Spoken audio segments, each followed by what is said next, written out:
Assalamualaikum warahmatullahi wabarakatuh. Salam guru penggerak.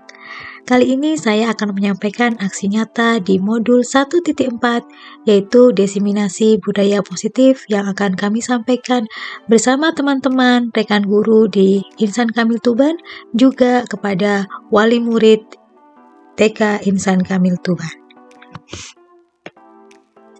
Adapun aksi nyata pada diseminasi budaya positif kali ini, saya menggunakan metode luring atau tatap muka. Saya bertemu langsung dengan para teman-teman rekan sejawat guru di TK Insan Kamil Tuban. Saya juga mengambil sesi bersama wali murid, yaitu sesi lesson plan untuk memberikan sosialisasi terkait dengan penerapan budaya positif di sekolah. Dari diseminasi ini, mungkin saya tidak memiliki banyak dokumentasi terkait dengan apa yang saya lakukan. Namun, insya Allah, diseminasi ini saya lakukan dengan penuh kesungguhan dan kami terapkan sebagai aksi nyata dalam penerapan budaya positif sekolah. Saya memberikan sosialisasi ini tidak hanya kepada guru, rekan guru, tetapi juga kepada wali murid. Karena wali murid adalah salah satu pilar penguatan kami dalam membentuk atau menciptakan budaya positif di sekolah. Meskipun tak banyak dokumentasi yang bisa kami sampaikan, tapi kami akan memberikan sedikit gambaran suasana bagaimana saya menerapkan diseminasi ini di teman-teman rekan guru. Dan kami juga akan memberikan slide-slide yang sudah kami bagikan sebagai bahan materi ketika saya menyampaikan diseminasi budaya positif ini kepada rekan guru maupun kepada wali murid. Kami akan memberikan gambaran-gambaran apa yang saya sampaikan terkait dengan apa yang saya peroleh di pendidikan guru penggerak ini dengan maksimal. Berikut ini adalah salah satu contoh atau gambaran suasana bagaimana ketika saya memberikan diseminasi budaya positif kepada rekan-rekan guru. Ini berlangsung di ruang guru pada tanggal 3 September 2022. Kita ngambil itu nilai-nilai kebajikan yang kita terapkan sebagai bagian dari disiplin positif. Disiplin positif adalah disiplin itu sebenarnya berasal dari kata belajar, Bos. Dari bagaimana seseorang anak itu bisa belajar menjadi positif, menjadi baik, menjadi bajik, penuh dengan nilai kebajikan dalam dirinya. Insya Allah secara kefitrahan setiap anak itu dilahirkan secara fitrah. Fitrahnya anak itu baik, Bos. Dia yang kalau dalam hadis kan dia kitalah yang menjadikan dia Yahudi, Nasrani itu ya. Fitrahnya kan baik gitu ya. Tetapi kitalah yang menjadikan anak itu mau dijadikan apa? Kalau nanti yang dampingi itu buruk, maka akan ke arah keburukan. Tapi kalau yang mendampingi baik, maka anak itu akan menjadikan baik. Allah sudah memberikan modal setiap anak itu baik gitu ya. Tinggal kita menebalkan lakunya. Kalau dalam filosofi Ki Dewantara itu menebalkan laku. Menebalkan laku itu adalah menebalkan fitrah itu. Kalau mereka sebenarnya punya rasa kasih sayang, itu sudah dari Allah, dikasih modal sama Allah. Tetapi tinggal kita bagaimana menebalkan rasa itu, rasa kasih sayangnya, rasa empatinya, rasa suka memberinya, itu ada dalam diri anak itu sebenarnya. Tapi lingkungan yang menjadikan dia kadang jadi anak egois, akan menjadi anak yang istilahnya kasar dan sebagainya. Nah, disiplin positif. Nah, sekarang kita masuk ke keyakinan. Nah, nilai dan visi kebajikan yang diyakini menjadi pedoman dalam menciptakan budaya positif di sekolah. Nah, ini adalah keyakinan, itu adalah suatu hal yang diyakini. Yang dipercaya. Ya, diyakini. Memberi itu, teman-teman yakin nggak kalau itu perbuatan baik? Yakin ya? Yakin ya? Yeah. Terus meminta izin ketika mengambil barang miliknya teman, itu yakin nggak itu hal baik? Baik. Baik ya. Nah, seperti itu. Gosok nggak ya berarti? Sandal benar. Sandalnya pelakunya. Kontekstual, gitu kan? Sama korban saya dari terbanyak. Gitu ya? Enggak. Ini jadi bagian dari hal-hal yang kita yakini, suatu hal yang baik itu adalah keyakinan keyakinan gitu ya. Nah, ini kita masuk ke ranah keyakinan kelas. Ketika saya belajar ini dan ketika ada apa namanya terkait dengan keyakinan kelas, contoh-contoh keyakinan kelas, saya langsung putar ini Gus, memori. Oh, ternyata di kita sudah ada. Ternyata kita sudah ada. Betapa saya merasa apa ya, luar biasa ya. Orang pendahulu kami itu mengkonsep ini, dan ini adalah salah satu tesisnya Brilin kalau nggak salah. Saya bantu beliau, tesisnya beliau sebelum S2-nya itu ngambil ini Mas. Ngambil, tapi beliau menggunakan kalimat positif. Nah, mungkin teman-teman lama yang sering menggunakan kalimat positif dan hari ini sampai hari ini menjadi keyakinan dan itu terus keluar dari mulut kita ya. Pastikan rumahnya merasa nyaman gitu kan ya. Pastikan buang di tempat sampah gitu ya. Nah, ketika saya belajar keyakinan kelas ini, saya langsung yang dimaksud keyakinan kelas itu kalau di sekolah saya itu adalah kalimat-kalimat positif yang biasanya tertempel. Nah, ternyata keyakinan kelas ini ada beberapa prinsip, yaitu yang pertama adalah bersifat abstrak daripada peraturan dan yang lebih rinci dan konkret. Nah, ini yang harus kita bedakan antara peraturan dan keyakinan. Keyakinan itu seperti kalimat positif sebenarnya. Seperti ini misalnya, pastikan teman merasa nyaman. Konkret apa abstrak? Konkret apa? Abstrak. Abstrak kan, nyaman itu seperti apa kan sebenarnya ini. Nah, itu adalah keyakinan. Nah, tetapi anak-anak yakin bahwa nyaman itu hal-hal yang enak, hal-hal yang Tidak mengganggu teman. gitu ya. Kontrol gerakan tubuhmu. Seperti apa kontrolnya? Kan abstrak kan? Tetapi beda dengan peraturan. Kalau peraturan dilarang membawa minuman misalnya. Nah, minuman apa? Misalnya dibawa minuman. Tapi kan lebih konkret, ada minuman. Biasanya ada minuman. Segala macam minuman. Air juga oleh. Contoh yang lain coba yang lebih konkret. Ayo Nova, coba Dilarang merokok. Hah? Berarti kalau dilarang merokok di Jelas. area. Dilarang merokok Di area anak-anak. Dilarang membuang sampah sembarangan. Dilarang membuang sampah sembarangan. Itu konkret, itu peraturan. Beda lagi dengan keyakinan tadi. Keyakinan itu pastikan temanmu merasa nyaman. Pastikan rumah kita bersih ya. Nah, beda Tangan dengan tadi tangan dan kakinya dijaga ya. Nah, itu Pak, Mas aku juga tidak langsung loh, Mbak. masih abstrak ya, itu masih abstrak. Ternyata itu adalah keyakinan kelas. Nah, itu adalah salah satu pilar untuk membangun budaya positif. Nah, itu saya sangat ini. Oh, alhamdulillah, maksudnya selama ini saya sudah ini ya, ketika mendapat materi ini, saya sudah pernah melewati, menerapkan ini seperti itu.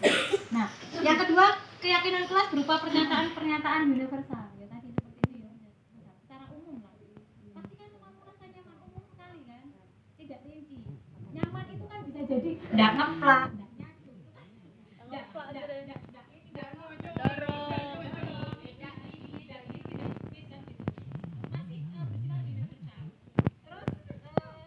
pernyataan keyakinan kelas senantiasa dibuat dalam bentuk positif. Nah, ini teman-teman mungkin ini ya, teman-teman baru atau teman-teman yang lama mungkin butuh di up lagi ya. Di sini kita biasakan untuk menggunakan kalimat positif. Selama anak pintar. Insyaallah. Ya, pintarnya positifnya seperti apa? Misalnya ini tidak berlari lari, ustazah, tidak berlari jalan. Kalimat positifnya apa? Kalau tidak berlari-lari, Jalan saja. Kita seperti itu. Kita luruskan anak-anak. Apa peraturan di kelas kita? Ini tidak lari-lari. Oh, jalan saja. Tidak nakal berarti sayang teman gitu ya. Nah, kamu jangan nakal toh. Nah, itu kalimat-kalimat negatif itu jangan digunakan, jangan kita gunakan gitu ya. Ada coba alihkan itu ke kalimat positif. Misalnya, kamu jangan nakal toh, ayo jangan ini. Nah, coba hindari kata jangan dan tidak.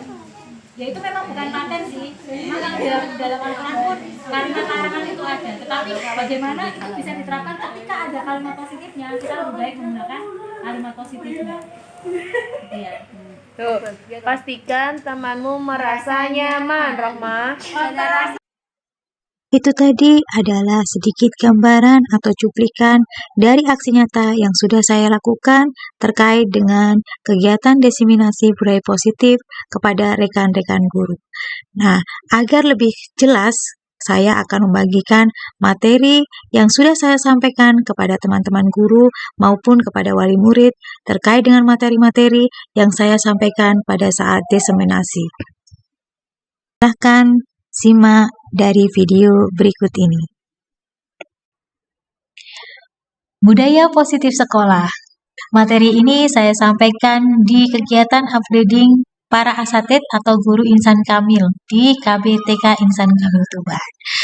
Hai teman-teman, apakah teman-teman pernah mendengar apa itu budaya positif? Wah, pasti pernah ya. Tetapi apakah budaya positif sekolah ini gitu ya bagi teman-teman gitu ya. Alhamdulillah saya berkesempatan untuk mengikuti pendidikan guru penggerak. Nah, di sana saya mendapatkan materi ini gitu ya, yang hari ini akan saya bagikan kepada teman-teman semua. Semoga teman-teman siap untuk menerima ilmu baru. Untuk saat ini kita kosongkan dulu gitu ya, gelas kita gitu ya, untuk menerima ilmu-ilmu baru. Nah, ini alhamdulillah hari ini semuanya sehat gitu ya, semua bisa hadir dan bisa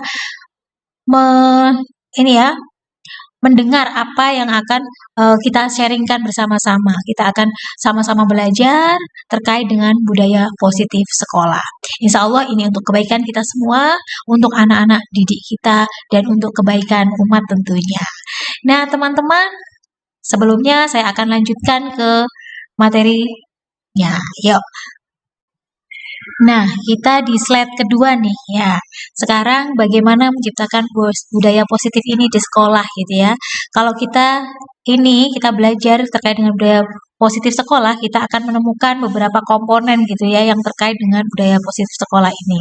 Yang pertama adalah filosofi KHD gitu ya, Ki Hajar Dewantara gitu ya. Pasti teman-teman tahu dong gitu ya siapa Ki Hajar Dewantara. Ya, beliau adalah pahlawan pendidikan kita dan luar biasa pemikiran-pemikiran beliau gitu ya yang saya dapatkan di pendidikan guru penggerak ini. Banyak sekali pemikiran-pemikiran Ki Hajar Dewantara ini yang bisa kita ambil dan adopsi, dan itu sangat sekali bermanfaat bagi kita tentunya, khususnya kita para guru seperti itu. Terus yang kedua adalah nilai dan peran guru gitu ya. Terus di sini juga ada visi guru. Terus terkait dengan keyakinan kelas, disiplin positif, segitiga restitusi, posisi kontrol restitusi. Nah, mungkin ada yang sudah pernah mendengar yang ada saya tampilkan ini, ada yang mungkin baru dengar gitu ya. Apa sih ini? Kok ada restitusi gitu ya? Biasanya taunya kita restitusi itu kan dipajak atau apa gitu ya. Kok ada segitiga restitusi? Nah, kita akan belajar tentang ini semua gitu ya. Siapkan hati dan pikiran kita dengan penuh kesadaran gitu ya. Kita akan belajar terkait dengan bagaimana menciptakan budaya positif di sekolah ini. Nah, kali ini kita akan belajar ini ya. Berapa teman-teman? 6 komponen ini ya. Hari ini kita akan belajar 6 komponen ini yang terkait bagaimana menciptakan budaya positif di sekolah kita gitu ya. Insya Allah semua ingin punya niat baik gitu ya. Ketika kita mengajar, kita mendidik, punya niatan baik. Dan ini adalah hal 6 komponen ini yang akan kita pelajari hari ini. So, sekarang siapkan catatan gitu ya, biar teman-teman lebih ingat gitu ya. Kan kata Ali bin Abi Thalib, ikatlah ilmu dengan mencatatnya gitu ya. Semoga nanti gitu ya, ketika kita catat, kita bisa membuka-buka kembali, kita bisa mengingat kembali gitu ya, terkait dengan ini materi, terkait dengan menciptakan budaya positif sekolah ini. Oke teman-teman, kita lanjut di slide berikutnya.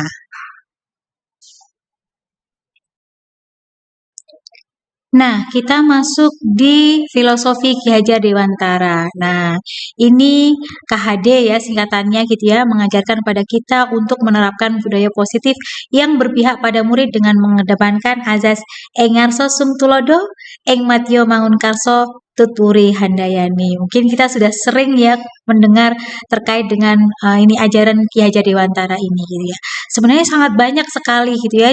Saya aja gitu ya ketika mengikuti CGP ini gitu ya, banyak sekali pengajaran dari Ki Hajar Dewantara ini. Misalnya ini ya, kita harus menghamba pada murid gitu ya, berpihak pada murid gitu ya, dan bagaimana pembelajaran itu merdeka gitu ya, bagaimana sesuai dengan kodrat zaman dan kodrat alam anak gitu ya, itu sangat banyak sekali. Nah, untuk kali ini gitu ya, filosofi Ki Hajar Dewantara yang berkaitan dengan budaya positif sekolah adalah Engarso Sung Tulodo gitu ya. Bagaimana di depan itu memberi contoh gitu ya. Seorang pendidik itu adalah tugasnya adalah memberi contoh gitu ya. Makanya kalau dalam Islam itu pendidikan terbaik adalah dari teladan gitu ya. Begitupun Rasulullah diturunkan ke bumi ini untuk menjadi teladan gitu ya. Kalau dalam ajaran agama kita, seorang guru itu adalah pembawa risalah gitu ya, pembawa risalah Rasulullah gitu ya, pembawa risalah Nabi yang di sini menjadi teladan gitu ya. Jadi di budaya positif itu komponen terpentingnya adalah hal yang terpenting adalah bagaimana guru itu menjadi teladan kebaikan bagi anak-anak seperti itu. Terus yang kedua gitu ya, ing matyo mangun karso, di tengah-tengah itu membangun semangat gitu ya. Jadi guru itu ini ya, memberikan semangat kepada anak-anak, memberikan motivasi gitu ya, memberikan arahan-arahan gitu ya, sehingga anak-anak didik ini semangat untuk melakukan pembelajaran seperti itu gitu ya. Jadi penuh dengan ini ya, apa namanya, positive vibes gitu ya. Jika kalau anak sekarang bilang gitu ya, aura-aura positif gitu ya, gurunya harus beraura positif, penuh dengan semangat juga gitu ya, kalau mau ingin membawa anaknya positif seperti itu. Dan yang terakhir adalah tuturi handayani gitu ya, di belakang memberi dorongan gitu ya. Jadi tadi ya, selain memberi semangat yang berupa motivasi, ya dorongan ini juga bagian dari motivasi gitu ya. Bagaimana kita mendorong mereka untuk bisa menjadi anak-anak yang memiliki jiwa-jiwa positif gitu ya, dengan berbagai nilai-nilai kebajikan yang kita yakini. Apalagi dalam agama kita gitu ya, nilai-nilai kebajikan ini sangat amat yang dinamakan akhlak gitu ya, itu luar biasa gitu ya. Nah, ini guru sudah sebagai contoh, dia juga memberi semangat, dia menunjukkan jiwa semangatnya, juga memberikan motivasi ke anak-anak gitu ya. Nah, ini luar biasa gitu ya, bagaimana menciptakan budaya positif ini dengan 3 apa ajaran Ki Hajar Dewantara ini. Nah, ini ranah penting gitu yang harus kita pelajari dan kita terapkan. Nah, di slide selanjutnya ini, di slide keempat gitu ya, kita akan belajar terkait dengan peran, nilai, dan peran guru gitu ya. Jadi semua kita di sini memiliki nilai dan perannya masing-masing. Kalau tadi kita sudah mulai belajar berefleksi gitu ya, ini semakin dalam dan semakin dalam gitu ya. Apakah benar kita sudah memiliki nilai dan peran seorang guru gitu ya? Jangan-jangan belum nih gitu ya, yang kita lakukan selama ini gitu ya. Yang pertama ini adalah nilai gitu ya, nilai. Kalau di sini saya gitu ya diajarkan gitu bagaimana merefleksi diri sebagai nilai guru penggerak gitu ya. Nah, ini insya Allah juga berlaku untuk kita semua gitu ya. Ternyata nilai guru penggerak, nilai guru seorang guru itu yang pertama adalah berpihak pada murid. Nah, apa-apa yang kita lakukan, kegiatan yang kita lakukan, yang kita buat setiap hari gitu ya, yang kita lakukan adalah untuk ini ya, pembelajaran yang berpihak pada murid gitu ya. Ya, makanya kalau tadi saya bilang gitu ya, terkait dengan filosofi Ki Hajar Dewantara itu sampai menyebutkan menghamba pada murid. Luar biasa gitu ya.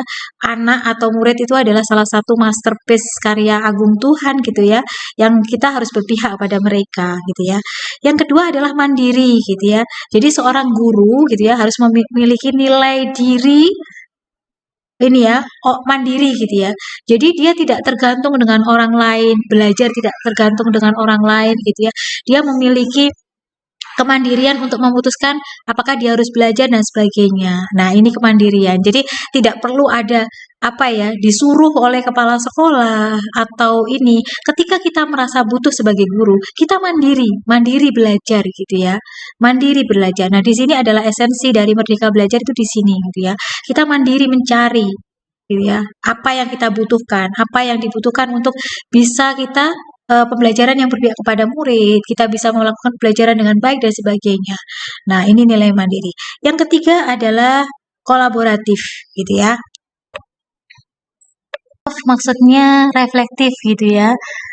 kolaboratif yang nomor 4 gitu ya. Jadi reflektif ini adalah salah satu nilai guru juga gitu ya. Jadi seorang guru gitu ya yang baik gitu ya, mampu berefleksi gitu ya, ngoco gitu ya, mengaca diri gitu ya. Jadi kalau dalam agama kita mengenal namanya muhasabah. Ini penting dilakukan untuk apa gitu ya? Untuk kita mengevaluasi gitu ya, apakah kita yang sudah kita lakukan ini benar, apakah di kelas ini yang kita lakukan pembelajaran ini sudah sesuai, apakah sudah berpihak pada anak dan sebagainya. Itu kita butuh refleksi gitu ya, untuk bisa menjadi lebih baik dan lebih baik lagi gitu ya. Nah, karena apa? Karena dari refleksi ini kita akan yang seperti yang diajarkan oleh agama kita gitu ya, hari ini harus lebih baik dari kemarin. Dan dan hari ini gitu ya, besok gitu ya harus lebih baik dari hari ini. Jadi ada progres gitu ya dari refleksi ini seperti itu. Nah, seorang guru sudah selayaknya kita berani berefleksi gitu ya, karena tidak semua orang berani untuk berefleksi gitu ya.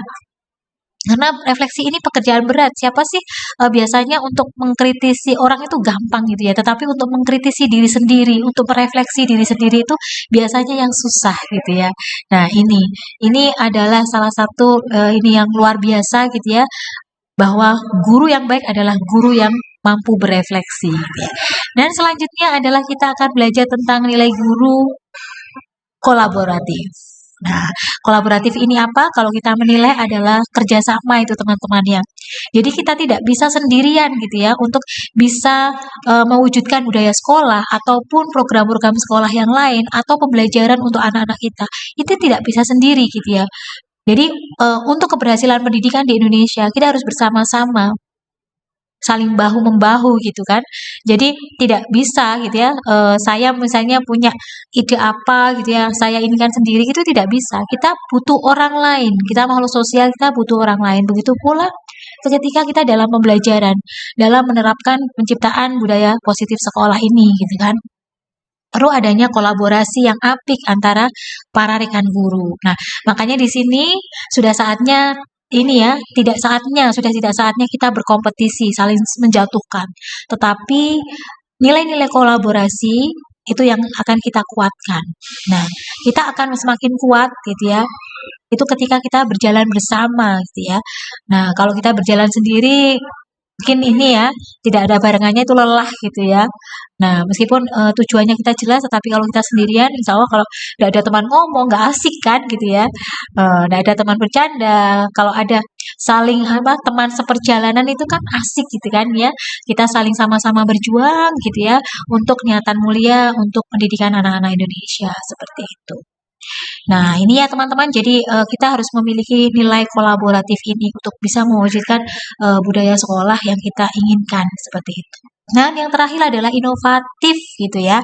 Jadi seorang guru gitu ya, jadi harus memiliki jiwa inovatif, ide-ide kreatif gitu ya. Nah, karena apa? Karena dari ini ya, dari ide-ide kreatif ini gitu ya, kita akan bertumbuh terus gitu ya. Dengan ini nilai inovatif ini gitu ya, seakan kita hidup gitu ya. Nah, kita bisa lihat aja gitu ya, orang yang tidak memiliki inovasi-inovasi dalam hidupnya seperti tidak punya tidak punya asa, tidak punya sesuatu hal yang bisa diperjuangkan gitu ya. Nah, inovatif ini yang nantinya akan menghidupkan gitu ya, menghidupkan ide, menghidupkan jiwa-jiwa kita untuk senantiasa membuat hal-hal baru gitu ya, menciptakan hal-hal baru yang itu senantiasa bertumbuh untuk anak-anak kita, untuk anak-anak didik kita gitu ya. Nah, ini guru inovatif ini adalah gambaran nilai guru yang luar biasa gitu ya. Nah, itu menandakan bahwa jiwa kita hidup gitu ya. Kita benar-benar menjiwai apa yang menjadi peran kita sebagai seorang guru, seperti itu. Nah, selanjutnya adalah peran guru gitu ya. Nah, mohon maaf kalau ini memang peran guru penggerak, sama sebenarnya kita semua adalah penggerak gitu ya. Yang pertama adalah menjadi pemimpin pembelajaran. Nah, karena kita adalah seorang guru, kita adalah seorang pemimpin yang memimpin pembelajaran anak-anak kita gitu ya. Jadi tidak ada ceritanya seorang guru tidak mau ngajar gitu ya kan, tidak ada ceritanya gitu ya. Yang kedua adalah menggerakkan komunitas. Nah, ini berkaitan erat tadi dengan kolaborasi gitu ya. Jadi di sini kita semua berkomunitas gitu ya. Jadi bagaimana kita menggerakkan komunitas bisa dengan ide-ide inovatif kita dari nilai-nilai tadi gitu ya.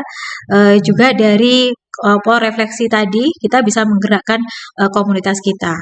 Terus yang ketiga adalah mewujudkan pemimpinan murid. Jadi kita memberi kesempatan ini ya kepada murid untuk menjadi pemimpin gitu ya, mewujudkan kepemimpinan murid. Jadi di sini kita memberikan kesempatan anak-anak untuk mengembangkan jiwa leadership-nya seperti itu. Nah, kalau kita tadi sudah punya nilai, jadi ini bagaimana kita menggerakkan diri kita dan orang lain seperti itu. Terus yang keempat adalah menjadi coach bagi guru lain. Nah, ini kalau ini ya teman-teman memiliki praktek baik atau apa bisa menjadi coach gitu ya, pelatih. Nah, pelatih itu tidak harus ahli gitu ya. Ketika dia memiliki praktik baik gitu ya, pengalaman atau apa bisa dibagi gitu ya, bisa menjadi coach bagi yang lain. Nah, ini kekuatan kolaborasi di sini gitu ya. Terus kelima, mendorong kolaborasi antar guru. Nah, yang saya sebutkan tadi, misalnya kalau di sekolah kita ini ya, misalnya saya punya ide bagaimana membuat parade lagu gitu ya. Saya tidak bisa sendiri. Nah, saya butuh ini, saya dorong ke kolaborasi antar guru. Misalnya yang bisa nyipta lagu, ya nyipta lagu, yang bisa nyanyikan, ya nyanyikan, yang bisa membuat video klip, video klip. Tidak semua misalnya saya bisa membuat lagu, tetapi saya tidak bisa menyanyikan. Saya butuh teman untuk berkolaborasi untuk mainkan musik, untuk menyanyikan dan untuk membuat video. Nah, dari sini kita bisa mencapai tujuan ini ya, pembelajaran gitu ya. Tujuan ide-ide inovatif kita juga bisa dengan ranah kolaboratif. Nah, selanjutnya adalah ini materi tambahan gitu ya, profil pelajar Pancasila. Karena apa yang kita lakukan, bagian dari budaya positif sekolah, semuanya muaranya gitu ya, tujuannya adalah bagaimana menciptakan profil pelajar Pancasila. Nah, kalau teman-teman saat ini gitu ya, yang sedang ini ya, implementasi kurikulum Merdeka gitu ya, tahu gitu ya terkait dengan profil pelajar Pancasila ini. Apa sudah hafal terkait dengan nilai-nilai atau dimensi dari profil pelajar Pancasila? Nah, kalau belum hafal kita bisa nyanyi bareng-bareng ya. Coba saya setelkan lagunya, nanti kita nyanyi bareng-bareng. Oke?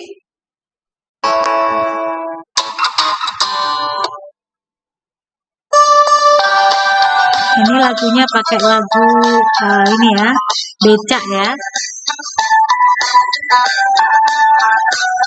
Pelajar Pancasila beriman dan bertakwa pada Tuhan Yang Esa dan berakhlak mulia, berkebinekaan global, gotong royong mandiri,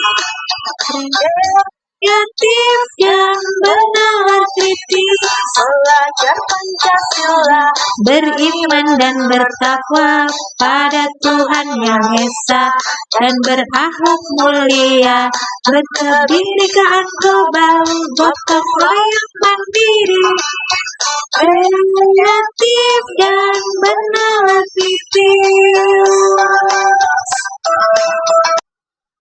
Wah, sudah ya, gitu ya. Ini mudah dihafal, insya Allah dengan lagu kita mudah menghafalnya. Nanti kita bisa sampaikan juga kepada anak-anak. Nah, dari lagu ini kita bisa tahu dimensi profil pelajar Pancasila. Nah, ini adalah tujuan dari apa-apa yang kita lakukan, termasuk budaya positif sekolah. Nah, tadi kalau kita sudah gurunya sudah terbentuk gitu ya dengan nilai dan perannya gitu ya, murid-muridnya dengan profil pelajar Pancasilanya, Masya Allah gitu ya, kita bayangkan pendidikan itu luar biasa gitu ya. Jadi kemajuan Indonesia bukan hal yang ini ya, utopia gitu ya, yang bisa kita wujudkan segera gitu ya. Nah, ini butuh kita semua, perjuangan kita semuanya, seperti itu. Oke, kita akan lanjut ke materi selanjutnya. Di materi ini kita akan belajar terkait dengan disiplin positif. Nah, sekarang teman-teman, apa yang dipikirkan dengan kata-kata disiplin gitu ya? Nah, mungkin bisa masuk tepat waktu, gitu ya, tidak terlambat dan sebagainya itu. Terus apa ya? memakai sepatu sesuai dengan aturan dan sebagainya gitu ya. Berdisiplin lalu lintas itu mungkin bayangan kita gitu ya. Nah, ini kita akan bahas terkait dengan disiplin. Nah, ternyata saya baru tahu gitu ya, arti disiplin sendiri adalah belajar gitu ya teman-teman. Nah, kalau di sini di apa namanya di profil pelajar Pancasila dan pilar apa namanya kita bisa belajar terkait dengan disiplin positif ini. Nah, di sini diartikan bahwa proses pembelajaran yang menggunakan pendekatan mendidik anak untuk melakukan kontrol diri dan pembentukan kepercayaan diri. Ternyata luas ya arti dari disiplin, tidak melulu pada bagaimana dia menaati peraturan atau taat tata tertib dan sebagainya, tetapi ini lebih kepada bagaimana menggunakan pendekatan mendidik anak untuk melakukan kontrol diri gitu ya dan pembentukan kepercayaan diri. Nah, kalau di kita gitu ya, disiplin positif ini bisa dibentuk gitu ya melalui pembelajaran yang berbasis ini ya, ini ya, program profil pelajar Pancasila atau P5 itu ya, gitu ya. Jadi proyek penguatan profil pelajar Pancasila, dan kalau kita sudah juga menerapkan gitu ya di pilar karakter atau FAS. Nah, itu sudah luar biasa gitu ya. Kalau kita ngambil dari FAS ini, kita tahu bahwa FAS itu adalah fatonah, amanah, sidik, dan tabligh. Nah, itu adalah ajaran di agama kita, ajaran Rasulullah, sifat baik Rasulullah itu yang penuh mengandung nilai-nilai universal gitu ya, yang bisa kita ambil untuk membangun disiplin positif ini gitu ya. Luar biasa. Jadi dasar dari budaya positif sekolah itu dimulai dari disiplin positif lebih dulu gitu ya. Jadi bagaimana nilai-nilai kebajikan universal itu tertanam di sekolah sehingga nantinya budaya positif sekolah itu akan terwujud seperti itu. Nah, teman-teman insya Allah sudah ini ya, sudah menerapkan ini gitu ya, tinggal bagaimana kita menguatkan implementasinya seperti itu. Nah, kalau tadi sudah belajar terkait dengan disiplin positif, nah, disiplin positif ini ternyata bisa dibentuk itu salah satunya adalah melalui keyakinan kelas. Nah, ini mungkin hal baru gitu ya, kata-kata baru. Tetapi sebenarnya tidak gitu teman-teman. Ini hanya istilah saja keyakinan kelas, tapi kalau kita pahami itu seperti kesepakatan gitu ya, kesepakatan. Tetapi bukan peraturan gitu ya. Beda ternyata. Saya baru tahu belajar bahwa bedanya antara peraturan dan kesepakatan atau keyakinan ini gitu ya, keyakinan kelas. Nah, kalau di sini saya ini ya tuliskan bahwa nilai dan prinsip kebajikan yang diyakini dan menjadi pedoman dalam menciptakan budaya positif sekolah. Jadi hal-hal yang diyakini, yang dipercaya bahwa itu baik gitu ya. Kalau teman-teman kan tahu bahwa memberi itu baik. Nah, itu adalah salah satu keyakinan gitu ya yang mampu menjadi pedoman dalam menciptakan budaya positif sekolah. Sayang teman, membuang sampah pada tempatnya gitu. Itu adalah apa namanya hal yang melatar belakangi terkait dengan bagaimana budaya positif itu terbentuk melalui keyakinan kelas ini. Seperti apa gitu ya? Keyakinan kelas itu seperti apa sih, gambarannya apa bedanya dengan peraturan? Katanya tadi beda dengan peraturan gitu ya. Nah, ini ada prinsip-prinsip keyakinan kelas gitu ya yang bisa kita pahami gitu ya. Yang pertama adalah keyakinan kelas bersifat abstrak daripada peraturan yang lebih rinci dan konkret. Nah, kalau kita mungkin bisa bedakan misalnya gitu ya, kalau peraturan gitu ya, memakai seragam merah putih di hari Senin. Nah, itu kan lebih rinci dan konkret, itu peraturan. Tetapi ini kalau keyakinan kelas itu lebih abstrak gitu kan ya. Jadi lebih abstrak. Misalnya seperti ini. Sayang teman gitu kan, abstrak kan, sayang teman itu seperti apa sih, abstrak gitu kan ya. Terus misalnya pastikan temanmu merasa nyaman. Nah, nyaman itu seperti apa, itu kan abstrak gitu ya. Nah, beda dengan peraturan yang saya sebutkan tadi. Jadi kalau tadi kita sebutkan bahwa wajib memakai seragam merah putih di hari Senin misalnya seperti itu, atau datang pukul 7 seperti itu. Itu peraturan gitu ya. Nah, kalau keyakinan ini lebih abstrak gitu ya sifatnya.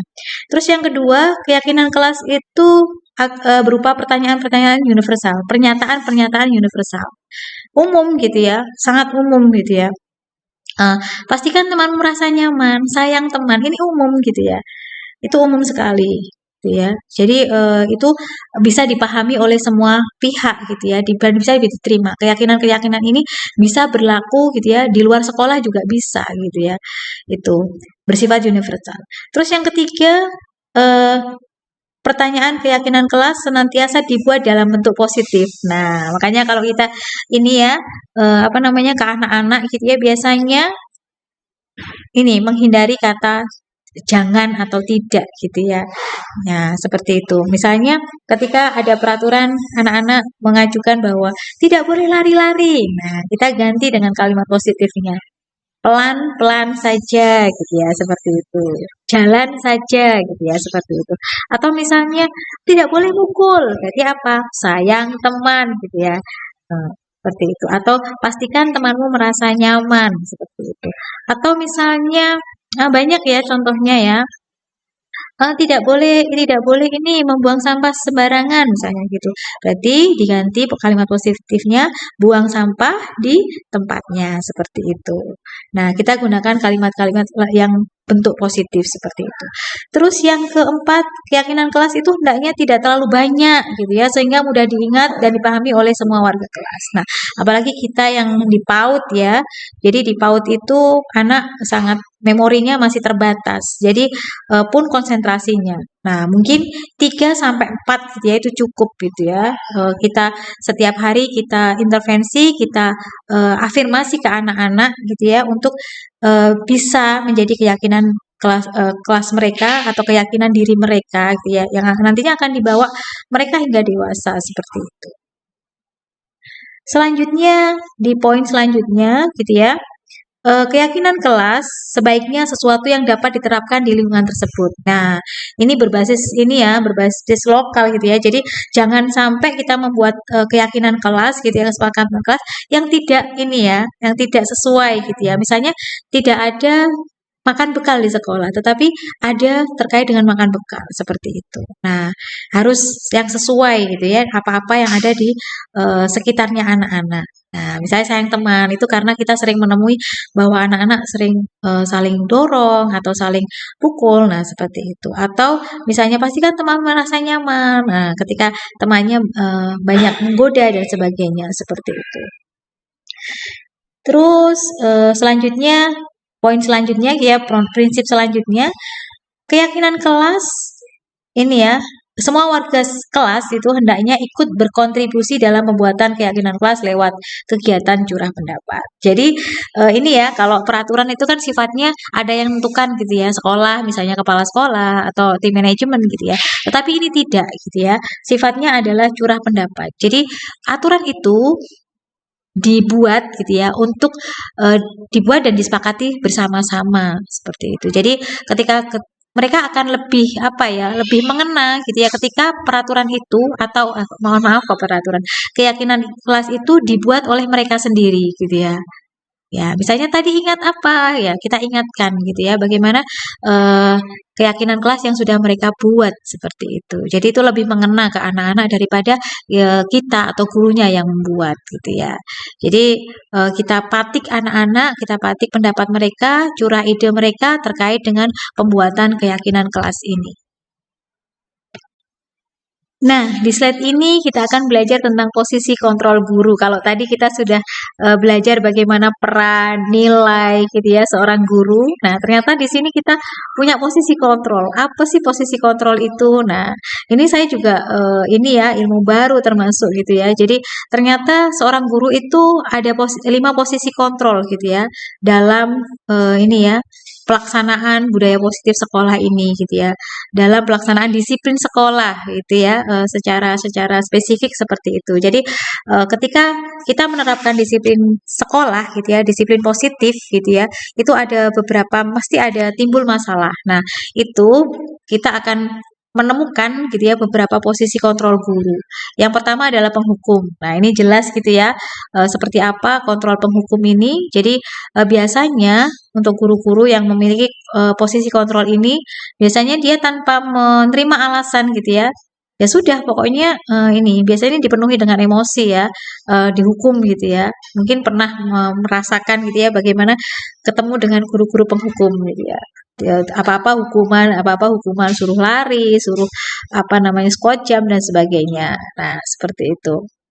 Tanpa tahu tanpa dialogis dulu, tanpa menggali apa alasan kita dan sebagainya, serta merta dia menghukum seperti itu.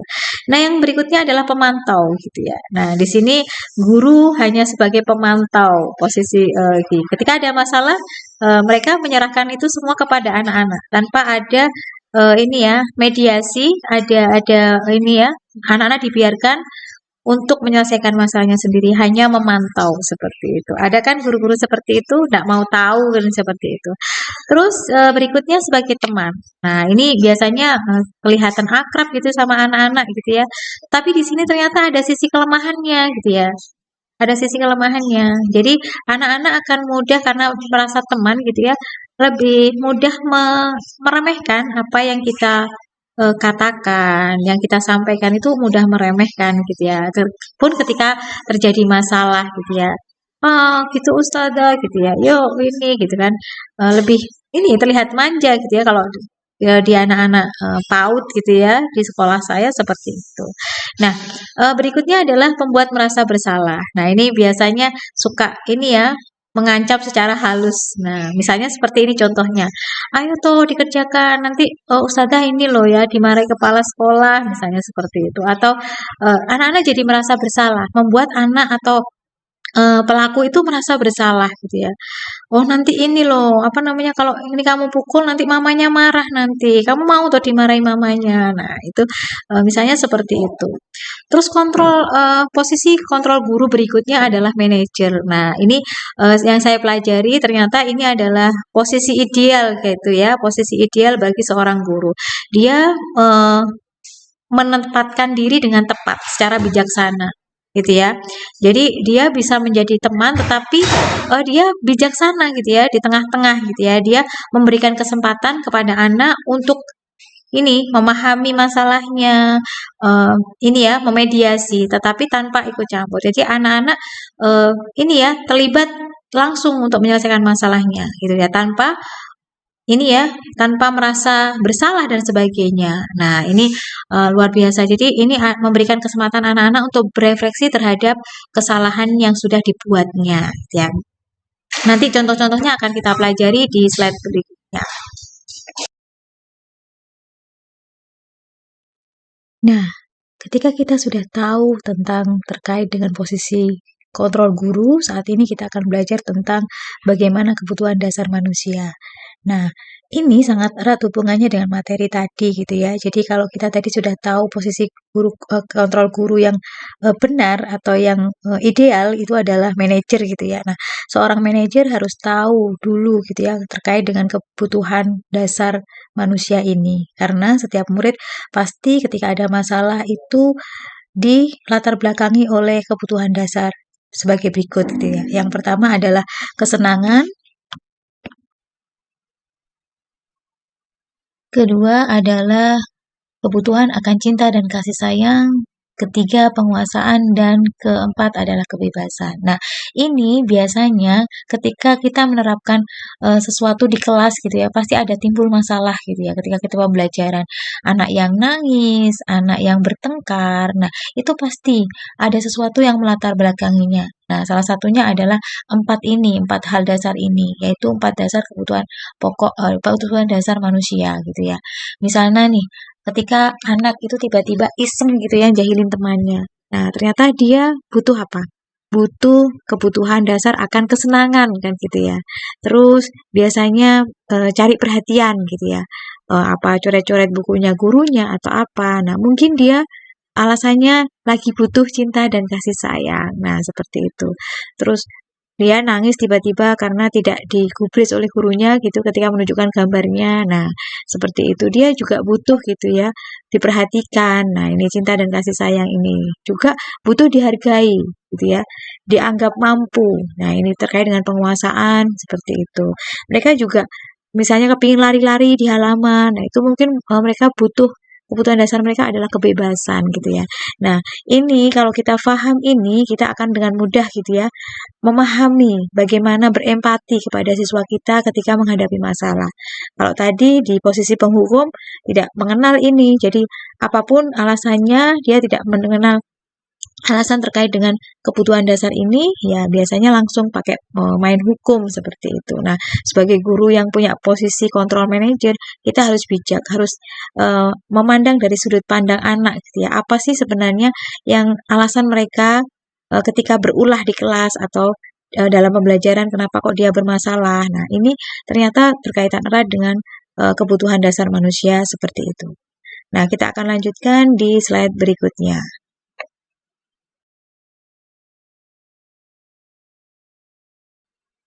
Nah, sebelum kita masuk gitu ya ke ranah bagaimana kita menyelesaikan masalah dalam lingkup anak-anak gitu yang ada di sekolah, kita coba untuk ini menganalisis sebuah kasus gitu ya. Kita belajar dari studi kasus berikut ini. Ini insya Allah terjadi gitu ya secara nyata di kelas gitu ya.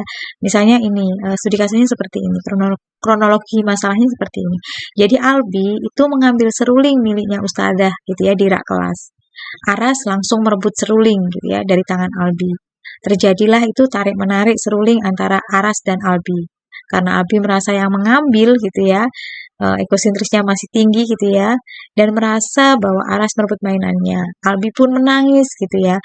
Pun Aras tidak mau kalah, dia menganggap dirinya benar gitu. Nah, dari studi kasus ini kita bisa bisa gali gitu ya.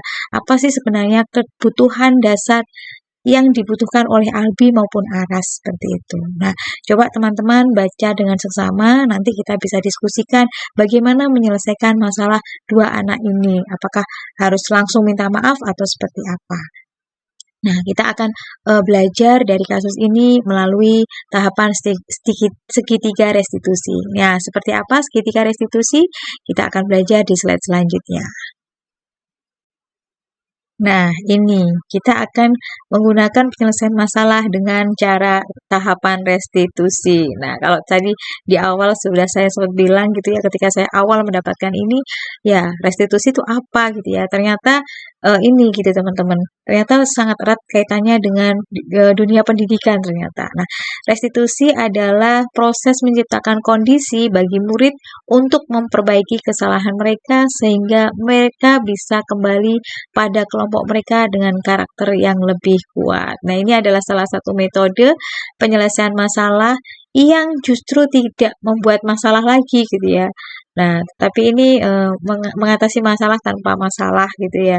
Jadi di sini dapat mengembalikan gitu ya, menciptakan kondisi untuk memperbaiki kesalahan mereka. Jadi tidak justru ada dendam di sana, justru lebih membuat kesalahan lagi gitu ya, tetapi memperbaiki kesalahan mereka, mereka pun bisa kembali, bisa diterima oleh kelompoknya. Nah, kebanyakan kan selama ini ketika ada masalah itu justru dijauhi, dianggap nakal karena dianggap nakal gitu ya, pembuat onar dan sebagainya. Nah, seperti itu. Nah, ini tidak gitu ya, di langkah restitusi ini kita memberikan kesempatan kepada anak untuk bisa kembali kepada kelompok mereka gitu ya, dengan jiwa terbuka gitu ya, dan dengan karakter yang lebih kuat, bukan justru dilemahkan. Biasanya karena kalau tadi di posisi kontrol guru suka menyalahkan, akhirnya anaknya jadi minder dan sebagainya, jadi takut dan sebagainya, hanya karena melakukan kesalahan kecil seperti itu. Nah, ini bagaimana tahapannya nanti kita akan belajar di slide selanjutnya, langkah-langkahnya gitu ya. Oke, kita akan lanjut di slide berikutnya. Nah, ini yang disebut sebagai segitiga restitusi. Nah, di segitiga ini dijabarkan bagaimana langkah-langkah kita menyelesaikan masalah gitu ya. Mulai dari dalam itu ya, kita lihat segitiga restitusi. Nah, yang pertama adalah bagaimana kita menstabilkan identitas, mulai dari bawah dasarnya gitu ya. Di sana bagaimana kita membuat anak gitu ya merasa tidak down dulu gitu ya. Nah, seperti itu, menstabilkan identitas. Terus setelah menstabilkan identitas gitu ya, kita bisa validasi tindakan yang salah gitu kan. Nah, apakah yang dilakukan itu salah atau benar, terus kita tanyakan alasannya seperti itu. Nah, gitu kita tanyakan alasannya. Nah, gitu ya. Itu penjelasannya akan lebih gamblang gitu ya di slide berikutnya seperti itu. Nah, teman-teman bisa lihat ini 3 tahapan yang kita sebut sebagai segitiga restitusi seperti itu. Nah, seperti apa yang kita lakukan di ranah menstabilkan identitas, menanyakan keyakinan atau validasi tindakan yang salah itu seperti apa. Oke, kita akan lanjutkan di slide berikutnya. Sekarang kita akan mengenal 9 ciri-ciri restitusi gitu ya. Jadi bagaimana tahapan penyelesaian masalah dengan segitiga restitusi tadi gitu ya. Ada beberapa batasan gitu atau ciri-ciri gitu ya. Bagaimana kita bisa menyelesaikan masalah itu dengan restitusi, dengan jalan restitusi. Yang pertama adalah bukan untuk menebus kesalahan, namun untuk belajar dari kesalahan. Nah, ini biasanya kita yang terlalu gegabah gitu ya, langsung ayo minta maaf gitu ya. Nah, hal-hal yang dilakukan itu bukan untuk menebus kesalahan langsung gitu ya, tetapi untuk belajar dari kesalahan. Mereka tahu berefleksi bahwa apa yang mereka lakukan itu salah gitu ya. Bukan kok langsung kita minta untuk langsung menebus kesalahannya dengan misalnya ini ya, oh kamu sudah salah, ayo kamu dihukum ini gitu ya, atau kamu minta maaf gitu ya kepada temanmu gitu ya. Itu tidak menyelesaikan masalah, justru menambah masalah seperti itu. Yang kedua adalah memperbaiki hubungan gitu ya. Bukan berarti kalau jangan sampai gitu ya dengan ketika ada masalah sesama anak-anak gitu ya, justru di sana timbul masalah yang seperti saya katakan tadi gitu ya. Ada dendam ketika ada masalah gitu ya. Nah, tetapi tidak, ini restitusi ini adalah memperbaiki hubungan. Jadi, ketika sudah terjadi penyelesaian, zero gitu ya, mereka sudah sudah dalam keadaan netral dua-duanya gitu ya. Tidak ada masalah yang menimbulkan hubungan mereka retak seperti itu. Nah, yang ketiga adalah tawaran bukan paksaan. Nah, biasanya terkadang guru itu memaksa, "Ayo kamu sudah salah, minta maaf," gitu ya. Tetapi di sini ada unsur tawaran, ada unsur negosiasi gitu ya. Nah, dari sini anak akan belajar berefleksi gitu ya. Nah, pelan-pelan kita akan negosiasi, mereka sadar akan kesalahannya gitu ya. Nah, mereka minta maaf itu bukan karena dipaksa. Mereka menebus kesalahannya itu bukan karena dipaksa gitu ya. Ya, tetapi mereka benar-benar belajar dari kesalahannya dan ini berbuah dari tawaran gitu ya. Seperti itu. Terus keempat adalah menuntun untuk melihat ke dalam diri gitu ya. Coba sih kalau kamu digitukan gitu ya. Jadi memunculkan rasa empati gitu ya. Nyaman nggak kalau kamu dicubit misalnya? Nyaman nggak kalau kamu ditendang misalnya seperti itu. Jadi menuntun untuk melihat ke dalam diri ya, untuk menggali empati. Terus kelima adalah mencari kebutuhan dasar yang mendasari tindakan. Nah, tadi kalau kita sudah belajar tentang 4 kebutuhan dasar gitu ya, kita cari alasannya. Mungkin mereka melakukan kesalahan itu dilatar belakangi oleh sebuah alasan. Ya, karena kebutuhan yang belum terpenuhi gitu ya, kebutuhan dasar yang belum terpenuhi gitu ya. Terus keenam, restitusi diri adalah cara yang paling baik gitu ya. Jadi bagaimana mengondisikan diri ini untuk menjadi cara penyelesaian yang paling baik gitu ya, restitusi ini. Terus ketujuh, restitusi itu fokus pada karakter bukan tindakannya gitu ya. Nah, bukan kok ini kamu mencuri itu salah, kamu goda teman itu salah gitu ya. Bukan pada tindakannya tetapi pada karakternya gitu ya. Bagaimana kita harus sayang teman dan sebagainya. Terus restitusi itu menguatkan. Nah, kalau tadi saya bilang gitu ya, restitusi itu justru menguatkan gitu ya, menguatkan hubungan dan sebagainya, menguatkan keyakinan diri, keyakinan kelas yang diyakini, kepercayaan nilai-nilai kebaikan yang ada pada diri itu semakin menguat gitu ya. Dia yakin bahwa sayang teman itu adalah perbuatan baik dan sebagainya. Yang kesembilan adalah restitusi fokus pada solusi gitu ya. Jadi kita menyelesaikan masalah dengan restitusi itu bukan untuk kembali mencari yang salah mana, tetapi kita lebih fokus pada solusi. Nah, sekarang kita akan belajar mempraktekkan bagaimana tahapan restitusi itu bisa kita lakukan ketika terjadi masalah di anak-anak gitu ya, di sekitar kita gitu ya. Yang pertama adalah tahapan pertama tadi kita sudah bilang adalah menstabilkan identitas gitu ya. Nah, menstabilkan identitas ini itu untuk membuat anak yang merasa gagal tadi gitu ya, karena berbuat salah tadi itu menjadi positif terhadap dirinya. Jadi ini kan dulu kita besarkan hatinya dulu seperti itu. Nah, misalnya dengan kata-kata seperti ini misalnya, berbuat salah itu manusiawi kok gitu ya. Soalnya ketika anak-anak merasa dirinya salah itu biasanya mereka langsung merasa dihakimi gitu kan. Bukan aku kok, bukan aku gitu ya. Itu biasanya yang keluar ketika pertama kali kedapatan dia melakukan kesalahan seperti itu. Nah, itu kita stabilkan dulu gitu ya identitasnya. Misalnya dengan kata-kata yang tadi saya contohkan gitu ya, berbuat salah itu manusiawi kok nak, tidak ada manusia yang sempurna gitu ya. Terus Bapak Ibu saya juga pernah salah kok gitu ya. Jadi salah itu adalah sesuatu yang manusiawi yang itu siapa saja bisa melakukan seperti itu. Terus juga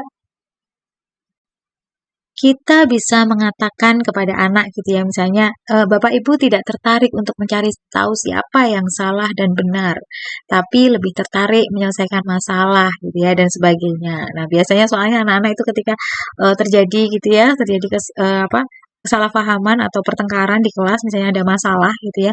Yang pertama ini adalah saling salah-salahan. Ih, dia kok gitu ya. Nah, kita katakan kepada mereka bahwa kita tidak mencari siapa yang benar dan salah, tetapi kita mencari solusi untuk menyelesaikan masalah. Nah, sekarang kita ke tahapan berikutnya, yaitu validasi tindakan yang salah, gitu ya. Nah, di sini, gitu ya, kita sebagai guru membantu anak mengenali kebutuhan dasarnya yang ingin dipenuhi ketika melakukan kesalahan, gitu ya. Pasti ada dasarnya, gitu ya. Setiap tindakan manusia tujuannya adalah untuk memenuhi kebutuhan dasarnya, gitu ya. Nah, kita tanya alasannya, gitu ya. Kamu pasti punya alasan kok kenapa kamu melakukannya gitu kan. Kita gali alasannya gitu ya. Terus kamu bisa kan melakukan hal yang lebih buruk tapi kamu tidak melakukan gitu ya. Kita besarkan bahwa apa yang mereka lakukan itu sebenarnya bisa diselesaikan seperti itu. Terus apa yang penting bagi kamu gitu ya? Maukah kamu belajar cara lain untuk menyelesaikan masalah kecuali memukul gitu ya? Mungkin ketika dia merebut mainan temannya dan sambil mukul gitu ya. Dia ingin mengingatkan, tetapi karena tidak bisa diingatkan akhirnya dipukul gitu ya. Nah, mungkin ada cara lain untuk menyelesaikan masalah gitu ya kecuali memukul gitu. Kita bisa katakan itu kepada anak-anak gitu ya. Terus kita juga bisa katakan, apakah kamu bisa melakukan dengan lebih baik lagi besok gitu ya. Gitu ya. Jadi kita istilahnya bagaimana membangun positif gitu ya, aura positif gitu ya, pikiran positif di anak-anak gitu ya. Oh, berarti guru ini ya gitu ya, mengarahkan aku kepada kebaikan seperti itu. Nah, sekarang kita akan belajar di tahapan berikutnya dari segitiga restitusi, yaitu menanyakan keyakinan gitu ya. Jadi anak melihat kesalahannya dan dihubungkan dengan norma sosial dan nilai-nilai yang mendasari manusia berinteraksi dengan orang lain. Jadi kita menggali gitu ya bagaimana mereka mengenal nilai-nilai kebajikan yang ada di sekitar mereka seperti itu. Nah, misalnya guru berkata gitu ya, apa nilai yang kita percaya di kelas atau di sekolah kita. Nah, apalagi kalau di kelasnya sudah pernah menerapkan keyakinan keyakinan kelas gitu ya. Nah, digali dari sana. Misalnya ketika anak melakukan kesalahan, coba mukul temannya misalnya. Coba kita ingat keyakinan kelas kita, apa yang kita percaya di kelas kita gitu kan. Oh, sayang teman gitu ya, kita ingatkan. Nah, gitu ya, seperti itu. Terus yang kedua adalah yang bisa dikatakan adalah nilai-nilai universal apa yang telah kita sepakati. Nah, kita menanyakan mengingat kesepakatan-kesepakatan yang sudah mereka buat gitu ya. Seperti itu. Nah, guru juga bisa mengatakan gitu ya, kamu ingin jadi anak seperti apa sih? kelas ideal seperti apa sih gitu ya. Jadi karena mereka ini ya insya Allah dari situ kita akan menggali gitu ya pemahaman mereka terkait nilai-nilai kebajikan yang sudah mereka yakini gitu ya. Kalaupun belum kita akan latih gitu ya untuk anak-anak yang masih ini ya usia PAUD gitu ya. Seperti di sekolah kita akan coba gitu belajari gitu ya bagaimana mereka mengenal nilai-nilai kebajikan, nilai-nilai universal ini ya yang akan menjadi keyakinan mereka bahwa keyakinan-keyakinan yang kita tanamkan pada mereka adalah keyakinan yang baik gitu ya. Jadi kamu ingin jadi anak seperti apa? Nah ini kita ini ya tuntun gitu ya anak untuk menjadi anak baik yang sesuai dengan nilai-nilai kebajikan seperti itu. Kalau tadi yang kita sampaikan adalah teori gitu ya. Nah, sekarang kita akan lihat contoh implementasi pelaksanaan segitiga restitusi ini saat terjadi masalah antar anak di kelas gitu ya. Ini adalah sebuah kejadian beneran gitu ya yang saya ambil gitu ya di kelas saya gitu ya. Ketika tadi yang sudah saya sebutkan tadi sebagai studi kasus tadi gitu ya. Aras dan Albi gitu ya. Nah, seperti itu. Kita akan lihat bagaimana seorang guru menerapkan segitiga restitusi ini dalam menghadapi masalah anak-anak di kelas.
Dari video tadi gitu ya, kita bisa lihat bagaimana penerapan segitiga restitusi gitu ya, ketika ada permasalahan di anak-anak. Nah, di sini kita bisa lihat bahwa posisi kontrol guru adalah sebagai manajer gitu ya. Guru atau ustadzah melakukan restitusi dengan pendekatan kontrol manajer dengan memperhatikan karakteristik anak usia dini gitu ya.